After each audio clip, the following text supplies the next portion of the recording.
Greetings again, everyone. Citlali, you're here! I got the ceremonial sword from the chief. It has a certain power that's needed in situations like this. You haven't forgotten what we're doing today, right? Of course not! We're gonna wake Leela up, and then ask him just what the heck he was playing at. And I've prepared the rest of the tools for the ceremony per Granny's instructions. We've dotted all our I's and crossed all our T's, so today should go off without a hitch. Good work, kiddo. Then without further ado, let's get started.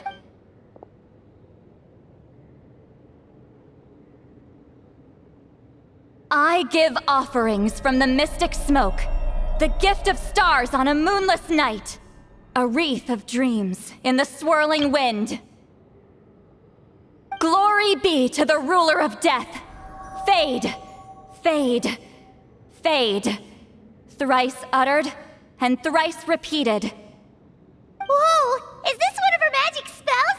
This whole place suddenly got cold. What's happening? Keep your voice down. We mustn't disturb her. We, the children of the Priest King, swear to abide by the ancient pact and tear through the veil of the Night Realm. I am Citlali. Hear my command. I am the Shepherd of Doomsday. I am Akul Batil. Oh, look! Leela's spirit is back. It's coming towards his body. I shall pierce the cloak of night with flintstone and banish all souls that do not belong to the land of the dead.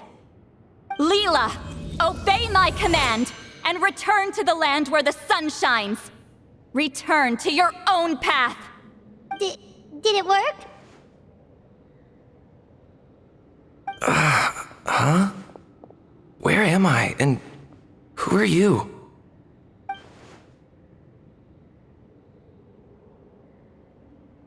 Whoa! Granny Eatsley, I mean, High Priestess Citlali, please have mercy. Aw, guilty conscience, huh? So, you know full well what you've done. Do you have any idea how close you were to never making it back? Or maybe you thought life would be more fun as an inanimate object. I'm sorry, I messed up, and I'll face the consequences. Oh, you sure about that? Then say goodbye to your parents. Tell them this. Goodbye, Mom and Dad. I've realized I enjoy life as an empty shell so much that I've decided to get Granny Eatsley to turn me into a stone statue, so I can stand guard over her house for the next 100 years. No, please. Please don't. I'm begging you. I'll never do this again, I promise. Thank you, High Priestess Citlali. Thank you for rescuing me. Don't thank me. Thank my grandson. If he hadn't sensed something was amiss, I wouldn't have bothered getting involved. You're more than welcome, Leela. And don't mind Granny. She's all bark and no bite. We're just glad that you're okay. Besides, someone tricked you into doing this, didn't they? That Kokju guy. He's the real culprit here. No, Mr. Kokuchu had nothing to do with it. It was all my doing. Huh? Well, I mean, he suggested the method of using a powerful spirit relic as a medium, but it was my decision to go through with it. I wasn't coerced or anything. I'm sorry. I'm the one to blame. The brainwashing is strong with this one. So did Kokuchu provide the relic? He did. He said it was a treasure related to the Mare Javari.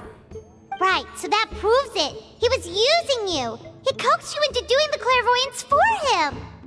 But I'm a spirit duffer who can't cast a single spell. What use would I be to him? Guys like me couldn't sense a spirit even if we spent the rest of our lives sitting and meditating. But Mr. Kokuchu said that if I brute force the spell and immerse myself in a spiritually rich substance, I might be able to catch a glimpse of one. It seems like my only option. Still, brute forcing a spell when you're a spirit duffer is like forcing yourself to run a marathon without any legs. If it wasn't for Citlali, you'd have been lost forever. I know, I'm sorry. It's just... everyone in this tribe is so amazingly talented, and then there's me. I just didn't want to be the odd one out anymore. I totally understand how you feel, Leela. Some seeds effortlessly grow into beautiful cabbages, while others struggle with all their might and never even sprout. Who knows why this is the way things are? Maybe that's just life. Life is full of things we can't change. I know saying this doesn't change anything either, but I hope it makes you feel a little better. Let's pause this discussion for now. We need to get you to Matla's for a checkup.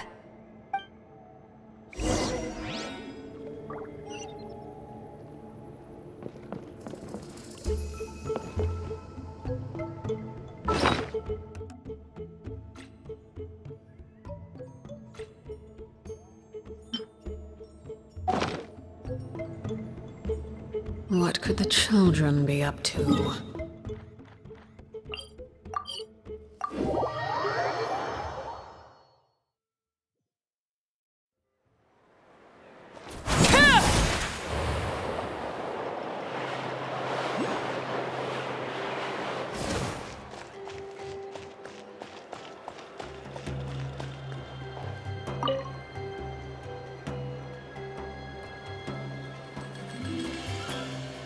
Okay, looking good. Seems like this guy got off lightly. Just make sure he eats when you get back. He must be starving. That's a relief. I've heard of cases where people's bodies started necrotizing after they spent too long meditating. What a horrifying thought! Anyway, Leela, even though we didn't know each other before all this, I'm still really glad that you're okay now.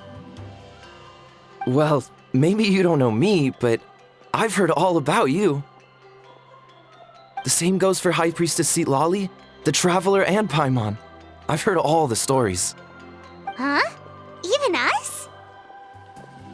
This might sound corny, but you're exactly the kind of people I've always dreamed of becoming.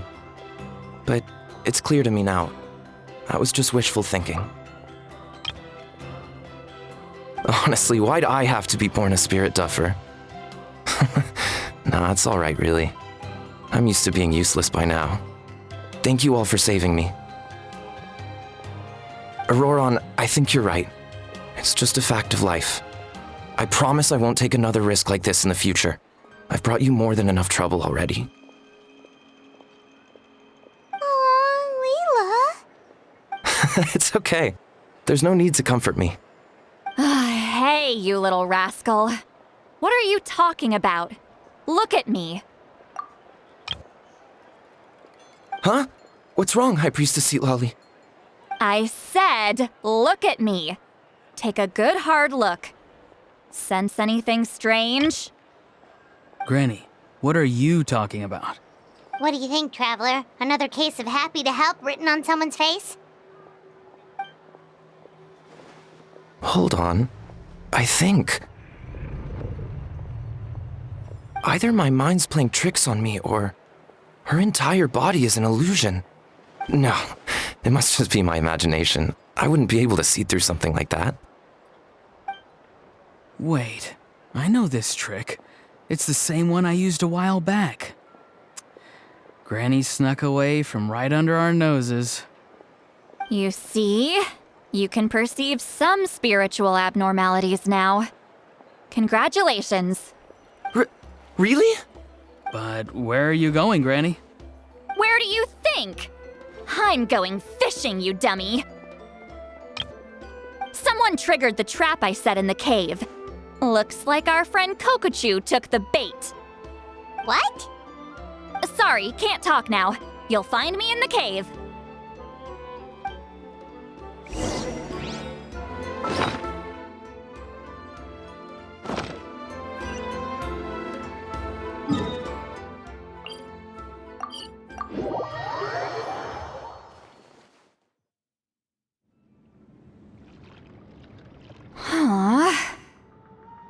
Don't believe it. He got away. This is terrible. Why'd I have to go and act so cocky about it? I'm gonna look like such a fool. This Kokochu must be a real escape artist or something. But I can't tell them that. I'll have to think of something else. Citlali, did you get him? given that she's the only person here, I'm guessing no.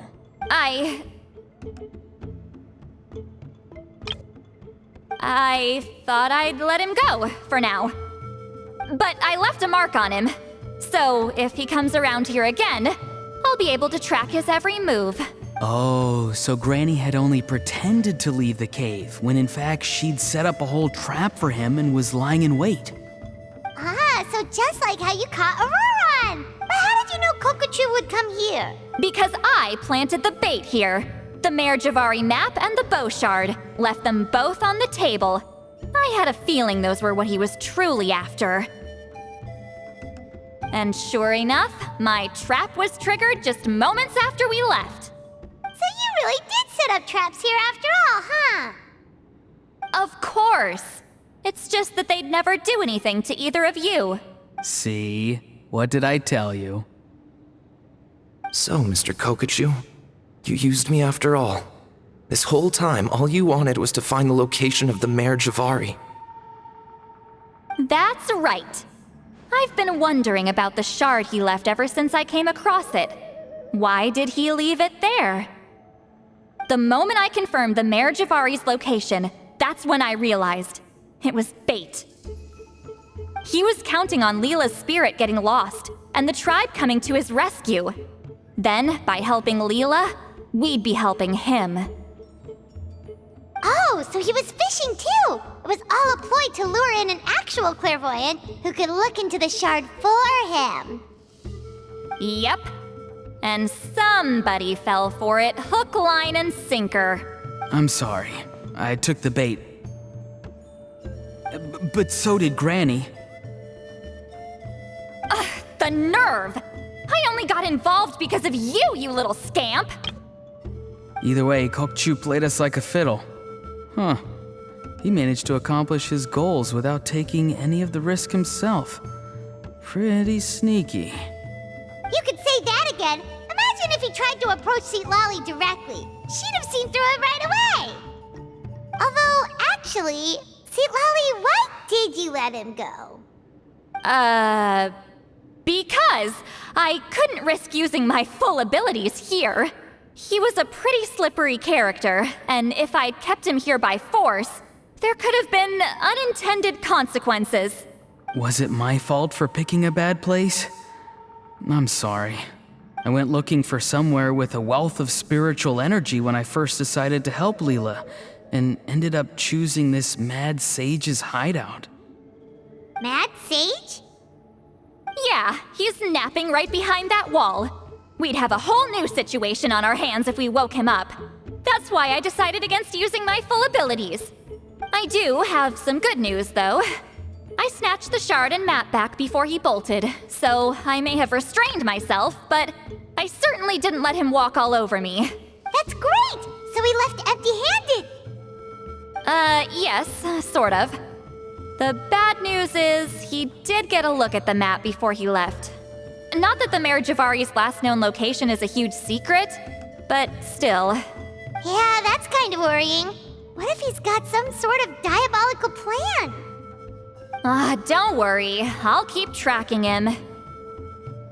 Also, Leela, if it's all the same to you, I'd like to give the shard and map to the Traveler as a gift. They might— Absolutely. That's completely fine. The Traveler deserves it. None of us are interested in them. And if there's any chance of them leading you to the Mare Javari, I'm sure an adventurer like you wouldn't want to pass on that opportunity. Granny Eatsley has a sense for these things. So, Granny Eatsley? Do you think I'm still a spirit duffer? What kind of a dumb question is that? You saw through my illusion, didn't you? I mean, that's partly because I deliberately made it imperfect, but even then, a spirit duffer wouldn't be able to see through that. Ororon, give this guy some lessons when you've got the time. Leela, put in the work, and we'll see how far you get. Amazing. Life is so full of surprises. As long as you keep moving forward, you might just run into some fertilizer in the middle of the road. I'm so happy for you, Leela. Let's both give this our best shot, and who knows? We might both.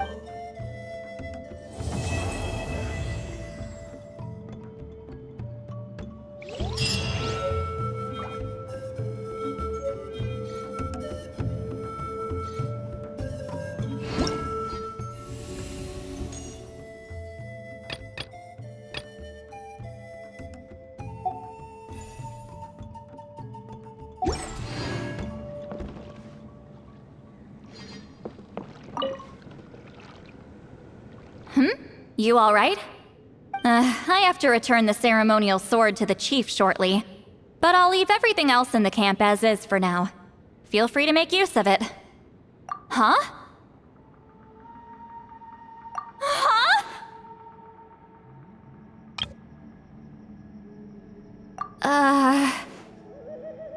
What is this? What's going on? How did she know I like those books? Has she been trying to find out what I'm into? No, that's ridiculous. Don't be silly. I bet Ororon sold me out. The little scamp.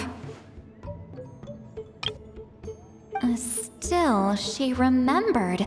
That's gotta mean something, right? Why make a note of some mundane detail like that? Focus.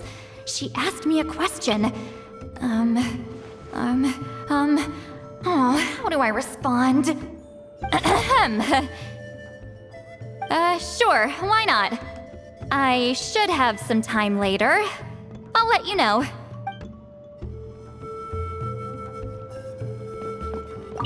Thank you for everything.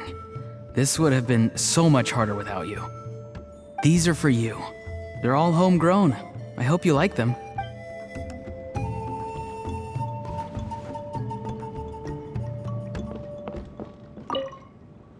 I'm gonna apply myself hard and learn everything I can from Ororon. He'll make a cabbage out of me yet. Although, to be honest, I'd rather become a carrot. More nutritious, you know?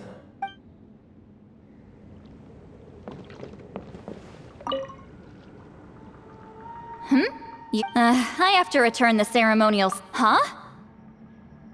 Huh? What is this?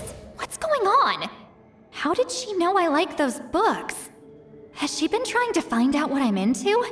No, that's ridiculous. Don't be silly. I bet Ororon sold me out. The little scamp. Still, she remembered. That's gotta mean something, right? Why make a note of some mundane detail like that? Focus. She. Sure.